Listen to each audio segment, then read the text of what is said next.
Ruby মোড় থেকে গড়িয়াহাটের অটোর রুট। একটি অটো ভর্তি হতে বড়জোর 10 মিনিট লাগতো, ইদানিং সেটাই লাগছে 40 থেকে 45 মিনিট। সোমবার দুপুরে এক অটো চালক শখেতে বলছিলেন, পুজোর বাজার মন্দা, গড়িয়াহাটের প্যাসেঞ্জারই নেই। অন্যান্য বছর এই সময় লম্বা লাইন পড়ে যায় গড়িয়াহাটের প্যাসেঞ্জারদের, এবার তো লোকই নেই। সল্টলেকের একটি পাম্পের অবাঙালি কর্মীর গলায়ও একই উদ্বেগ। আমাদের প্রতিদিনের সেল অনেক কমে গিয়েছে, একেবারে নিচে নেমে গেছে বলছি না, কিন্তু পেট্রোল ভরাতে আসার গাড়ি কমে গেছে।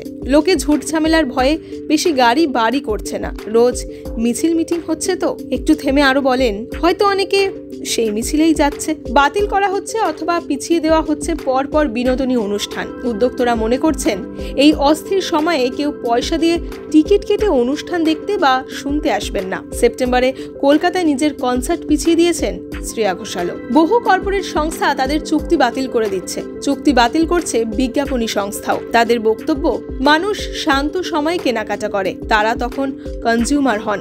এখন যে সময়টা চলছে তাতে মানুষ কিছু কেনাকাটা করবেন না, তাদের সেই মানসিকতাই নেই। আরজিকর কাণ্ডের পর এমন টুকরো টুকরো ছবি দেখা যাচ্ছে কলকাতা শহর এবং বৃহত্তর কলকাতায়। এটা ঠিক যে এখনো এমন চিত্র ব্যাপক হারে দেখা যাচ্ছে না, ফলে এটি যে ধ্রুব তা নয়, কিন্তু অনেকেই একে আগামীর সূচক বলে মনে করছেন, বিশেষত পুজোর আগে। কারণ আন্দোলন থামার কোনো লক্ষণই নেই, বরং তা আরও ছড়াচ্ছে। কেউ জানেন না এই আন্দোলন কমবে বা থামবে কিনা। এই আবহে পশ্চিমবঙ্গে যে পরিস্থিতির সৃষ্টি হয়েছে তাতে পুজো অর্থনীতিতে অশনি সংকেত দেখা দিয়েছে। অনেকে মনে করছেন, এমন চললে পুজো তো মাটি হবে। পুজোর সঙ্গে বিভিন্ন অর্থনৈতিক কারণে জড়িতরা বড় মাপের আর্থিক ক্ষতির সম্মুখীন হবেন। সামগ্রিকভাবে অর্থনৈতিক লোকসানের মুখে পড়বে একটা গোটা রাজ্য। ইতিমধ্যেই ক্ষতি হতে শুরু করেছে বিভিন্ন ব্যবসায়। তার মধ্যে যেমন রয়েছে মিষ্টি, তেমনই রয়েছে গয়না। কিন্তু ব্যবসায়ী সংগঠনগুলির কর্ণধারদের একাংশ জানাচ্ছেন যে তাদের ব্যবসায় ক্ষতি স্বীকার করেও তারা আন্দোলনের পাশে রয়েছেন, থাকবেন। কারণ যে বিষয়ে আন্দোলন হচ্ছে তাতে তাদের সমর্থন রয়েছে। আগামী 2রা অক্টোবর মহালয়া।